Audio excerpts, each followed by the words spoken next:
bicarbonato, ¿ya? Quiero decir que solo se consumió bicarbonato, ¿ya? Yo tengo que dar un tratamiento a la etiología primero. ¿Por qué? Porque si yo no trato la etiología no voy a corregir la acidosis. ¿Ya? Un ejemplo, yo tengo una uremia. Tengo un paciente que tiene una urea de 300 y está acidótico. Si yo no corrijo la etiología primaria, voy a seguir igual.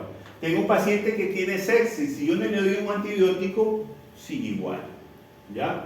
Que tiene una acidosis cetodiabética. Si yo no corrijo la acidosis cetodiabética, va a seguir igual.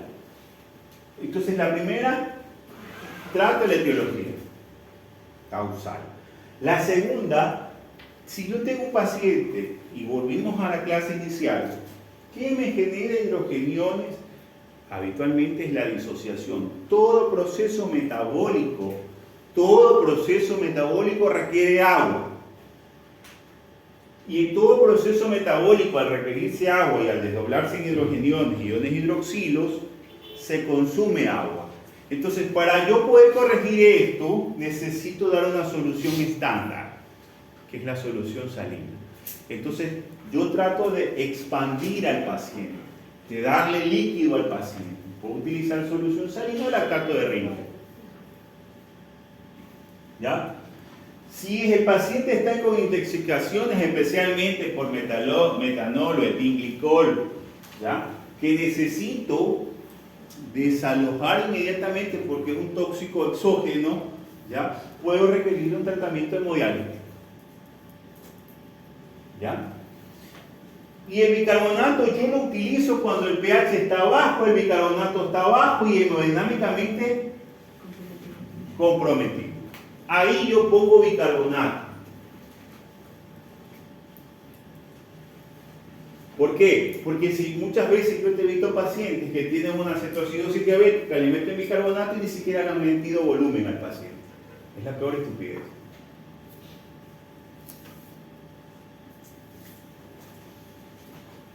Lo primero que hay que hacer es ponerle una vez. Yo un paciente, vuelvo y repito, verá, porque en el examen los voy a correr de atrás para adelante.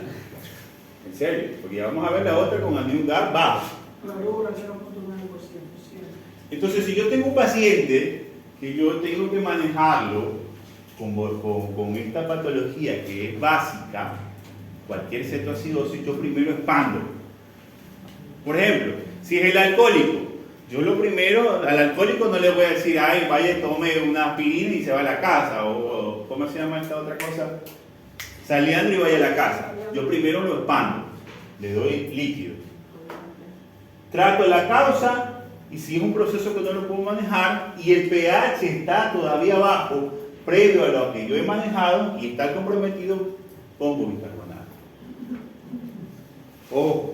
No toda acidosis metabólica se le pone bicarbonato. Sencillamente con las correcciones etiológicas muchas veces cede, como por ejemplo la cetoacidosis diabética, como por ejemplo la cetoacidosis alcohólica, como por ejemplo las uremias.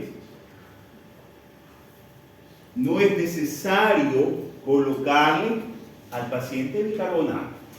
Entendido esa parte. Pero vamos a hablar con el anión GAP normal. Volvemos a la misma gráfica, ¿verdad? Pero aquí la alteración no está en el bicarbonato tiende a disminuirse, pero aquí los no medibles no se corrigen, están iguales. El que se desplaza es el cloro. ¿Ah? Hay un aumento del cloro, disminución del bicarbonato y los no medibles inamovibles. Y es aquí donde yo mido el potasio. Porque ese es el que no me va a dar a mí el potasio. Yo puedo pedir, porque antes se hablaba solo del potasio, yo puedo pedir el potasio, puedo pedir la albúmina, puedo pedir el calcio, porque son los de mayor importancia. ¿Ya? ¿Por qué el potasio? Porque el potasio es el que me va a decir con anión GAP, acidosis metabólica con anión GAP normal, con potasio alto, potasio bajo, porque así lo estudiamos, ¿verdad? Pero yo también puedo medir el calcio, puedo medir la albúmina, porque justo puede ser un paciente que tiene un trastorno de la albúmina. ¿ya? O un mecanismo compensador, ¿ya? O puede ser un proceso, un paciente que tenga una fístula digestiva, como ya lo vamos a ver más adelante, que el paciente esté comprometido con la disminución del albúmina. Entonces yo puedo medir los no medibles, como vuelvo a repito, calcio, potasio, albúmina, magnesio, ¿ya? O fósforo, para poder considerar en qué condiciones está el paciente. Pero como nosotros lo aprendimos con el potasio, lo vamos a hacer con el potasio. Acidosis metabólica, anión GAG normal, hiperclorémica. Hiperclorémica con potasio bajo. Entonces, si yo tengo estos componentes, anión GAG normal, aumentado el cloro y el potasio está bajo, puedo ser extrarrenal o renal. Si es extrarrenal, diarrea, fístulas digestivas, pancreatitis, urectosigmoiditis o alteraciones digestivas importantes postquirúrgicas. Aquel paciente que le hicieron habitualmente los procesos de una colostomía o una ileostomía y tuvo una fístula. Cuando hablamos extrarrenales. Cuando hablamos de renales, que son los que me interesan, habitualmente una insuficiencia, una falla renal temprana. Una acidosis tubular tipo 2 de túbulo proximal. Acidosis tubular distal tipo 1, especialmente producida por fármacos, como puede ser especial el litio, que antes se lo daba mucho. En la actualidad, no. Entonces, cuando yo tengo una acidosis metabólica, si el anión GAG es normal, ¿ya? Y yo tengo un componente renal, porque yo puedo decir, no es ni fístula, no es nada digestivo, este paciente tiene potasio netamente bajo. Yo digo al paciente, yo puedo pedirle el anión GAG urinario, porque aquí el componente se me centra en urinario. Entonces yo digo, mido el anión GAG urinario, que es el sodio más el potasio menos el cloro, que te da igual a 0. Ahora, si el riñón puede eliminar adecuadamente hidrogeniones, es decir, que al disminuirse el bicarbonato, me debería aumentar la excreción de hidrogeniones y aumentar la excreción netamente de ciertas sustancias como es el cloro. Al aumentar el cloro, el anión GAG netamente debería estar por debajo de 0, habitualmente que el anión GAG urinario arranca entre menos 20 a menos 50. Si yo tengo esta medición del anión GAG, y encuentro que hay una inadecuada eliminación, especialmente de excreción de hidrogeniones y especialmente de excreciones de cloro, yo puedo pensar en varios procesos como pueden ser las pérdidas especiales a nivel de las acidosis tubulares proximales. ¿Por qué? Porque si yo estoy eliminando aumento de excreción de hidrogeniones y aumento de excreciones de cloro y disminuciones de bicarbonato, acuérdense que ¿dónde se absorbían predominantemente todos los electrolitos? ¿Túbulo contorneado? Proximal. Entonces el compromiso va a ser proximal. ¿Ya? Si esto está normal, el proceso es digestivo. ¿Ya?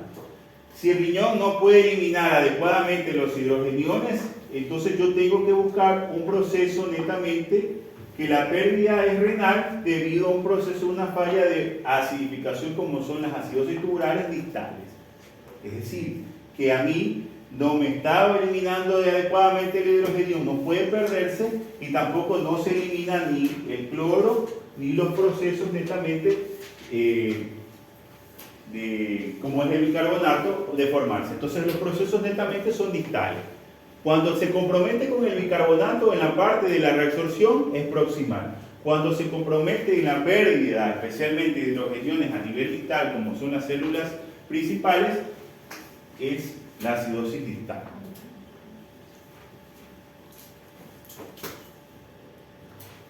Esto es lo mismo. Cuando nosotros tenemos con la acidosis metabólica, anión GAG normal, con hipercloremia, con un potasio elevado, las patologías habitualmente son todas urinarias. ¿Por qué? porque me está haciendo una retención de grandes cantidades de potasio y por ende se está disparando. Entonces puedo tener una acidosis tubular con hipercalemia, especialmente en las diabéticos, como es en el caso de las hipergonaturias. Una neuropatía post-obstructiva, un diurético ahorrador de potasio que me hace que me eleve el potasio, un hiperaldosteronismo predominantemente. Y entonces nosotros tenemos aquí que el ANEUGAG es negativo, normal, es extrarrenal. Si es positivo, con un pH urinario mayor de 5, menor de 5, aldosterona, o un trastorno netamente que puede ser una acidosis tubular o una neuropatía obstructiva. Si hay presencia que sospecha de la aldosterona, yo puedo hacer un dosaje de aldosterona. Si es normal, hay resistencia a la aldosterona, es decir, se produce normal la aldosterona, pero no llega al receptor. Pero si es baja la producción, un proceso de cortisol. Mido el cortisol. Si es normal, es por deficiencia de la producción. Si está bajo, es por fallo. Entonces tengo que ir, miren cómo las cosas cambian cuando nosotros hablamos ya de un proceso sencillamente de una acidosis metabólica. Entonces las causas habitualmente de la acidosis metabólica con ANEUGAG normal pueden ser renales, digestivas o otras especialmente bajo la administración de ciertas sustancias. ¿Cuál es el tratamiento? El tratamiento, primero, si es digestiva, reponer las pérdidas. Por ejemplo, si es una fístula, si es una diarrea. Si es una acidosis tubular proximal, eventualmente tipo 2, que falla de la reabsorción, dar un diurético.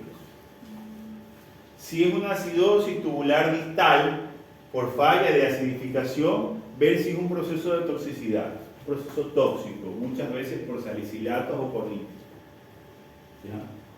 Y si es un proceso de acidosis tubular distal tipo 4, especialmente por volumen y bicarbonato, como es en el caso de los pacientes diabéticos, que habitualmente podemos encontrar.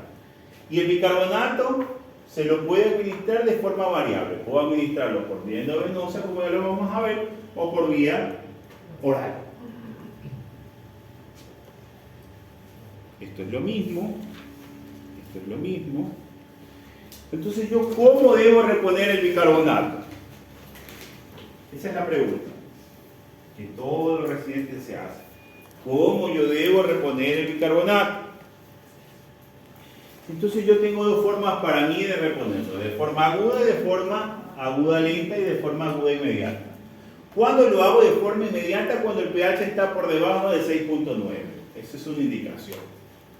Cuando el bicarbonato está menor a 5, cuando la base de exceso está menor a 10, cuando el potasio está mayor a 6.5, cuando hay compromiso hemodinámico. Bueno, la base de exceso ya no se toma mucho en consideración. Ya salió del rango. Y cuando yo hablo de la forma aguda lenta, cuando el pH está habitualmente mayor de 7.2 y cuando el bicarbonato está por encima de 10. Yo lo digo y lo repongo de forma lenta. Acá de forma aguda, acá de forma progresiva.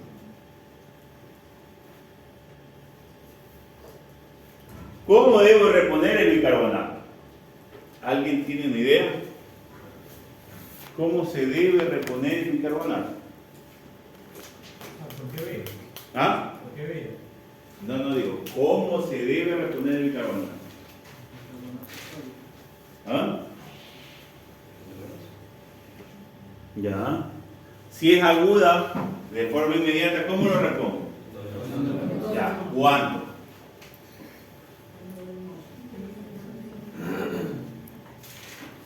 ¿Cuánto debo reponer el bicarbonato? Porque la enfermera está aquí, viene el paciente, viene con un proceso de una acidosis metabólica severa por una rhabdomiólisis importante, y viene la enfermera, le pone la vía, lo hidrata y el bicarbonato está en 5.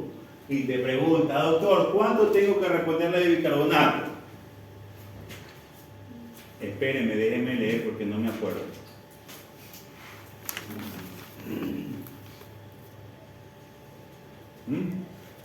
Eso ya lo vieron ustedes, o no lo vieron. ¿Nunca les explicaron eso? No creo. O sea, ustedes solo saben que acidosis es bicarbonato y ahí muere la flor. ¿En serio? O sea, no saben ni siquiera reponer las cantidades de los líquidos. ¿En serio? Debe calcular un déficit ¿De quién? de cuánto le falta a ese paciente de bicarbonato. Ya. Esto es una fórmula, recuerdo que es 0.5 con el peso del paciente. El Ya. peso inicial que tiene en ese momento o su peso por peso. Y El agua puede ser corporal para una ampolla. del cuerpo por el bicarbonato de ¿Cuál es el peso estándar de un ecuatoriano?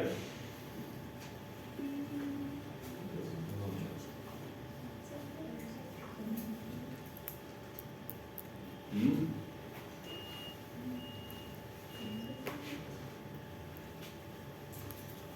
Anoten. Cuando yo hablo de calcular primero cuánto debo yo administrarle a un paciente, primero tengo que saber cuánto es el déficit. El peso, la constante de 0.6 es cuando nosotros hablamos la constante de una tabla específica, si es hombre, si es adulto mayor, si es joven. Entonces, habitualmente la constante es 0.6 por peso del paciente en kilogramos por bicarbonato deseado versus el bicarbonato medido. ¿Ya? En el caso que el bicarbonato sea menor a 10, se utiliza 0.7 en vez de 0.6, porque se agrava el evento.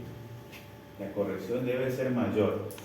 El bicarbonato deseado es el bicarbonato que yo voy a querer corregir, entre 12 a 15 miliequivalentes habitualmente. Bicarbonato medible, que es el que me va a dar los gases arteriales. ¿Ya?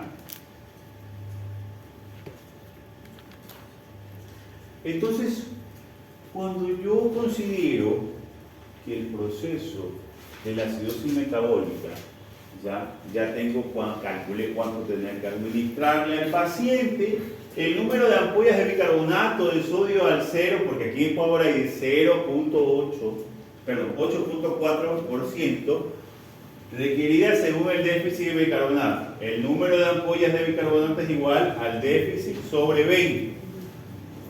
Dice. Es decir, pasar la mitad de las ampollas en infusión especialmente en 30 minutos. Si yo tengo un déficit que tengo que corregir de forma inmediata, pues tengo que hacerlo en 30 minutos. ¿Ya? Pasar la otra mitad restante entre las 4 y 6 horas. ¿Ya? Por cada ampolla de bicarbonato de sodio al 8.4%, usar como diluyente 125 ml de dextrosa al 5%. ¿Por qué? ¿Por qué utilizo una solución glucosada? Porque puede ser que el paciente, yo le esté administrando una alta carga de sodio a través del bicarbonato. Si yo utilizo otra solución isosmolar, voy a generar una hipernatremia. Entonces, lo más recomendable es solucionar una solución hiposmolar, como es la solución glucosada. Pero doctor, que es diabético, no importa, después lo corrijo con la insulina. ¿Ya? Esto vamos a hacer ejercicio, ya lo vamos a ir indicando. Perdón. Entonces, cuando yo tengo con el anión GAC normal, que es la versión que habitualmente nosotros vamos a encontrar con pH alto, pH bajo, dice, si el pH es menor a 7, con bicarbonato menor a 10 y el PCO2 menor a 20, ¿ya? El riesgo es de agotamiento ventilatorio, es un punto. Reponer el déficit de acuerdo al goteo entre 6 a 8 horas sin bolo, especialmente inicial. Si solicito controles posteriores de la gasometría, después de haberlo dado un seguimiento continuo, yo le pido un control a una gasometría para corregir. Si la acidosis metabólica es crónica, yo no necesito dar bicarbonato, necesito sencillamente controlarlo al paciente. Nada más, o darle bicarbonato por vía oral. Cuando se considera que la acidosis metabólica con el anión GAL alto, que es el normal que nosotros vemos, especialmente la cetoacidosis, solo se utiliza cuando el pH está por debajo de 6.9. Acidosis metabólica con anión GAL normal por eliminación renal de cuerpos cetónicos o hipercalemia. reponer el 50% del déficit, no se reponen bolos, no se genera hipopotacemias y se debe administrar de 1 a 2 horas, especialmente diluido con cloruro. ¿Ya? Ya vamos a ver ejercicios de esto, tranquilo. Alcalosis metabólica. Entonces, cuando nosotros hablamos de alcalosis, volvemos a lo mismo, es aumento del pH por iones hidroxilo. ¿Qué me lleva a eso a mí? Habitualmente a trastornos primarios marcados por acumulación de base, especialmente por compromisos que pueden ser, que me pueden llevar a un coma, estupor, a una taquicardia, a una hipoxia tisular, a procesos de depresiones respiratorias, ¿verdad? Y que las alcalosis metabólicas más frecuentes son del 50%, son mortales y son producidas por la iatrogenia que la producen ustedes, por intentar corregir la alcalosis, la acidosis. ¿En serio? Porque yo digo, a ver, yo corrijo la acidosis. ¿En qué tiempo yo puedo corregir una acidosis metabólica? ¿La puedo corregir en 1 hora? ¿La puedo corregir en 3 horas, en 6 horas? No, yo la puedo corregir en 24 o 48 horas. ¿Por qué? Porque estoy dando una carga alta de bicarbonato, estoy dando una alta carga de sodio. Que si yo me paso y la corrijo muy rápido, esta es la consecuencia, una alcalosis metabólica. Entonces, la mayoría de las alcalosis metabólicas, el 50% son mortales. Tú vienes, quedas como bueno y dices, corregí la acidosis y viene que el pH se te salta a 7.6, 7.65 y el riesgo de mortalidad es del 90%. Pero tú quedaste como bueno porque corregiste tu acidosis, te vas de tu guardia y a las 6 horas el paciente se muere por un proceso de una alcalosis. Por cada miliequivalente sube bicarbonato de PCO2 y se eleva a 0.7 los límites de compensaciones, especialmente como son las acidosis respiratorias asociadas, que puede ser una combinación. ¿Ya? La etiología especialmente son procesos generadores, especiales como gastrointestinales o renales, y los procesos de mantenimiento como son los renales. La etiología generadora, ganancia de sustancias alcalinas, pérdida de hidrogeniones y restricciones especialmente de hidrogeniones que me puedan causar esto. ¿Qué me genera pérdida de hidrogeniones? Todo lo que sea indigestiva, especialmente vómitos, sonda nasogástrica, antiácidos, procesos especiales renales como son los diuréticos, excesivos mineralcorticoides, síndrome de Cohn, alteración del sistema renina-angiotensina y procesos intestinales como son los adenomas vellosos. ¿Qué me genera la ganancia de procesos alcalinos, especialmente enterales, como son el síndrome de lácteos ácidos, suplementos de calcio, habitualmente resinas de intercambio iónico como son el potasio? Esto se ve mucho en pacientes renales, que uno se le da suplemento cálcico, se le da un inhibidor de las resinas de potasio, se le da un diurético para que el paciente no se hinche, y muchas veces lo llevamos a una alcalosis metabólica, le damos bicarbonato. Entonces, uno siempre tiene que en el paciente complejo, como es el renal, tiene que andar midiendo netamente el pH y medir netamente los valores de acidemias en los pacientes o de hidrogeniones en este tipo de pacientes, porque es importante no solo corregir o darle el suplemento al paciente, es observar si el paciente no lo estoy enviando al otro extremo. Restricciones de hidrogeniones como son las hipocalemias y las hipovolemias, especialmente procesos que mantienen como son las hipocalemias, hiperaldosteronismo y depresiones de volumen circulatorio efectivo circular. ¿Ya? Procesos que mantienen la hipocalemia, especialmente el intercambio de hidrogenión-potasio a nivel celular, desplaza al bicarbonato hacia el plasma. Y los procesos mantenedores efectivamente como son la depresión de volumen, el tono y el aumento de la reabsorción del bicarbonato. La etiología que mantienen a estos procesos metabólicos por hiperaldosteronismo, por aumento del intercambio distal de sodio por hidrogenión y potasio. Entonces, todos estos procesos de mantenimiento y generadores, que es lo que me llevan habitualmente a un proceso de alteraciones metabólicas. ¿Y qué es lo que yo tengo que medir en este caso de los pacientes? Como de acuerdo al cloro urinario, si son cloro sensibles o no cloro o cloro resistentes, dependiendo de lo que yo encuentre en la etiología. Esto ya más para residentes de posgrado, pero bueno, no vamos a explicarles tanto esto de aquí. No, a ver, vamos a ver. Tratamiento.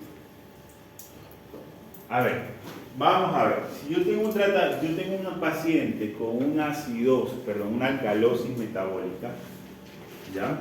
Producida por un proceso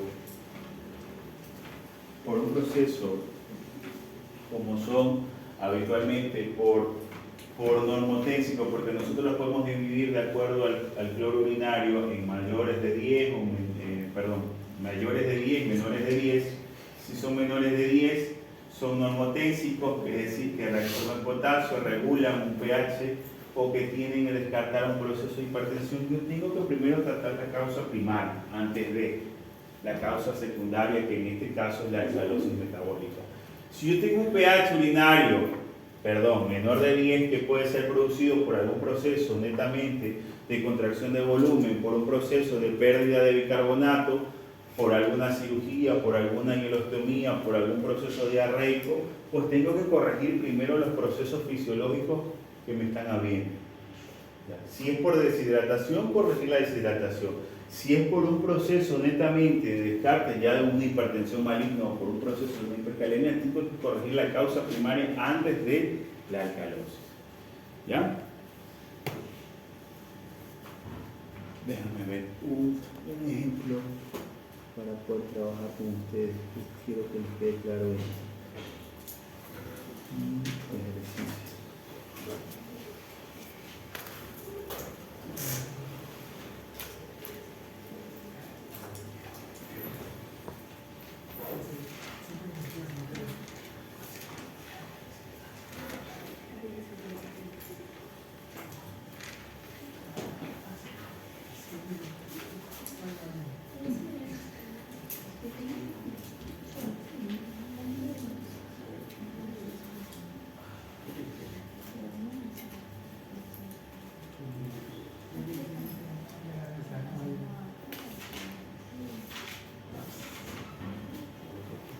A ver, vamos a hacer un mecanismo de corrección.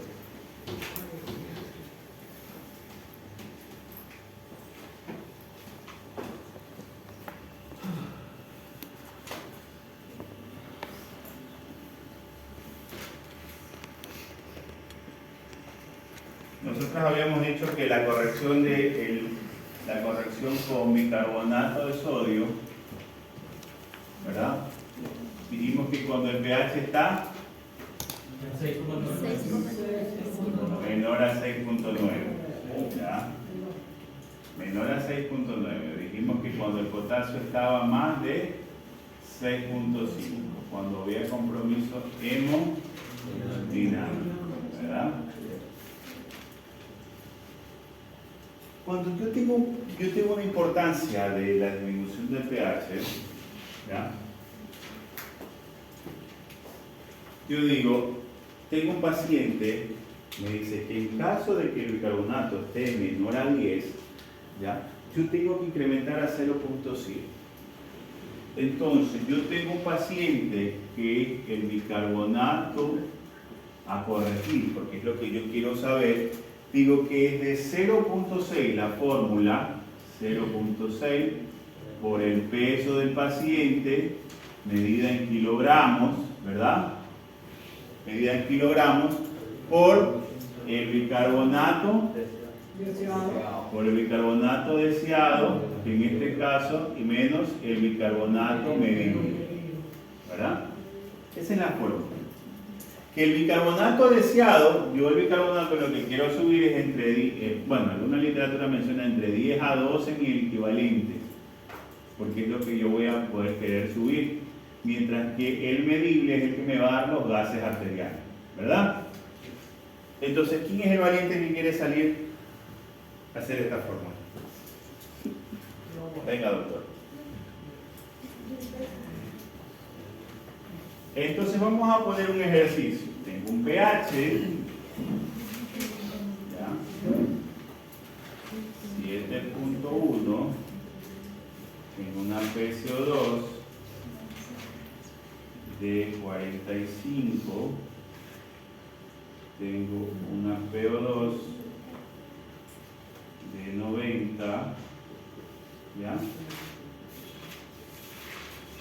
Con estos valores, ¿cuál sería su corrección, doctor? Ah, perdón, el peso del paciente, pongámosle que es un masculino de 100, a ver, vamos con el masculino de 85 kilogramos.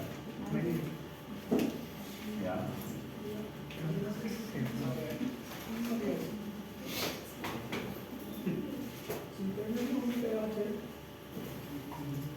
Vamos con la fórmula primero. Que lo ayuden, vamos, ayúdenos su compañero. 0.6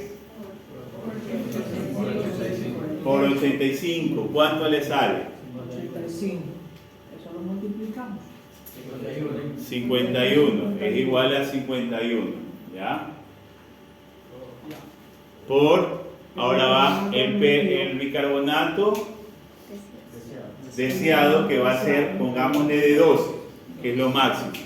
12 menos, me olvidé de ponerle el bicarbonato acá, ¿verdad? Bicarbonato de sodio, vamos a ponérselo 10.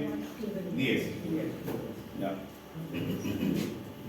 51 por 12 menos 10.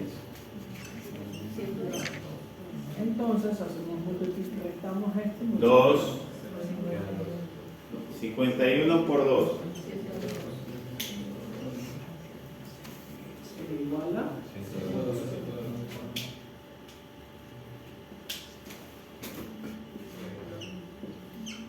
102. Ya. 102. Sí. Perfecto. Ahora, nos decimos acá que para calcular el número de ampollas es el déficit del carbonato, es decir, el 102 que usted sacó dividido para 20. El 102 divídalo para 20.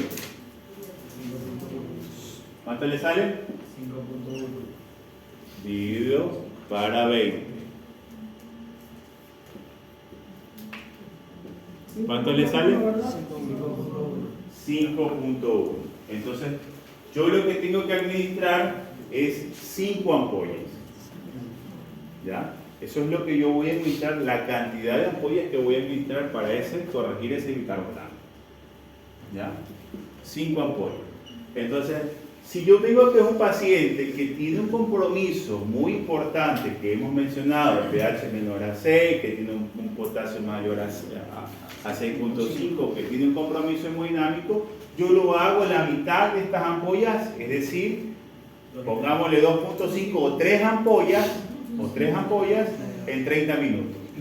Y las otras 2 subsiguientes en las 4 o 6 horas. Me explico, ¿verdad?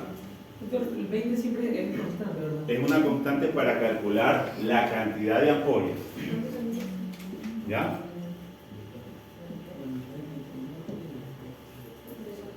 Entonces yo voy a poner de las 5 ampollas que yo tengo ahí, puedo poner 5 como puedo poner 6. Si yo veo que el paciente tiene un compromiso muy hemodinámico y sé que le voy a dar sodio, pues entonces yo hago, vamos a hacerlo, préstelo, siéntese un momento. Gracias.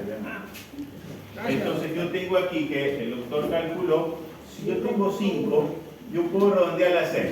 Entonces, ¿qué digo? Yo voy a poner de las 6 ampollas, 3 ampollas en 30 minutos, ¿verdad? Y las otras 3 ampollas en 4 a 6 horas. ¿Qué me menciona aquí? ¿Qué les pongo yo aquí? Que por cada ampolla de bicarbonato de sodio yo tengo que asociarlo a 125 ml. Es decir, que yo tengo que poner 125 por 3 ¿Cuánto me sale? 375. 375. 375 ml de dextrosa al 5% en agua, más 3 ampollas de bicarbonato. Esto yo catalogo y le digo a la enfermera: licenciada, usted me va a pasar 375 ml más 3 dentro del oído, 3 ampollas, porque cada ampolla de solución de bicarbonato de sodio tiene 10 ml. Es decir, que aquí hablamos 30 ml. En total me vendría a mí a dar 30 ml, sería 405 ml. Lo que yo le voy a aplicar al paciente. Entonces esos 405 ml yo se los voy a pasar en 30 minutos. ¿Ya? Entonces le digo: licenciada, calcúleme la bomba, que los 400 ml me pasen en 30 minutos. Entonces viene la enfermera, te cataloga y te va a administrar las 3 ampollas. Luego de pasar a lo que es el bolo de los 30 minutos, ¿ya? Luego de pasar el bolo de los 30 minutos, ahí yo ya digo que las siguientes 3 ampollas yo puedo tener una referencia diagnóstica, es decir, le voy a poner una ampolla cada 2 horas, es decir, que al final del día va a ser en 6 horas. O yo puedo decirle a la enfermera que las 3 ampollas, que equivale a lo mismo, 450 ml, no me lo pase sino en 3 horas o en 6 horas. Pero siempre en dextrosa al 5%. Claro, siempre diluyen dextrosa al 5%. Entonces yo puedo hacer eso. Puedo decirle que la pase una por una, puedo decir que la pase en infusión continua, o le puedo decir a la enfermera que si el paciente de aquí en las primeras 30 minutos a la hora me haga una gasometría y ver cómo va corrigiéndose el pH. Pido la gasometría, pido sodio, porque acuérdense que puedo producir una hipernatremia, ¿ya? Entonces voy viendo la corrección y le puedo decir: licenciada, me va a poner una ampolla a las 2 horas y las otras 2 ampollas me las va a aplicar a las 4 horas. Como ustedes quieran corregirlo. Esto no está escrito en un protocolo, esto es dinámico, de acuerdo a lo que yo tenga. ¿Ya? Yo después de las 6 horas, yo hago nuevamente un control de gases arteriales para verificar cuánto me ha subido, porque acuérdense que mi bicarbonato era deseado puedo ponerlo entre 10 a 12, porque no puedo, para mí 15 es cuando el paciente está muy hemodinámicamente comprometido. ¿Qué yo llamo hemodinámica? Que el paciente esté con vasopresores, que el paciente esté entubado, que el paciente esté con norepinefrina, que el paciente esté con suspensores hemodinámicos y que el paciente requiera una alta carga de sodio para mantener esa presión. Entonces yo ahí, si yo digo el paciente, yo lo voy a catalogar en 15. Pero si es un paciente que está estable, es un paciente que está encamado, que está viendo Netflix, que está riéndose, que no está hiperventilando, pues yo lo catalogo con 10. ¿Ya? O 12. Esto es de acuerdo a como yo veo al paciente. ¿Ya? Entonces hago la corrección de mi paciente y le administro el bicarbonato. A las 6 horas vuelvo a hacer una gasometría y veo que ahora sí mi bicarbonato deseado era 10, sobre 10 miliequivalentes, y el bicarbonato que yo tengo a la gasometría es de 19, por ejemplo. Entonces yo digo: uy, chica, estoy corrigiendo, ¿verdad?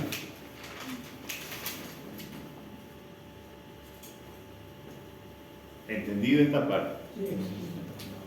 Entonces la idea es que ustedes tengan una corrección no inmediata, no rápida, sino consecutiva. A las 6 horas miro al paciente y le digo: a ver, señor, ha evolucionado bien, suspendo la supresión de bicarbonato y lo dejo solo con solución salina hasta poder ver una corrección. Esto depende mucho y varía mucho, porque las guías de terapia intensiva son unas, las guías clínicas son otras y las guías de emergencia son otras. Y depende mucho de la patología. ¿Ya? Esto es, como decía, algo muy general. ¿Ya? Preguntas, chicos. Ahora sí saben diferenciar ¿cómo se llama? Una acidosis, una alcalosis. ¿Entendido esta parte? Ahora sí, por lo menos me interesa que ustedes aprendan a corregir por lo menos una acidosis metabólica, porque es lo que habitualmente nosotros encontramos en nuestro medio. Bueno, por ahora nos vamos a quedar aquí. Vamos a ver la siguiente clase. Déjenme tomarle la línea.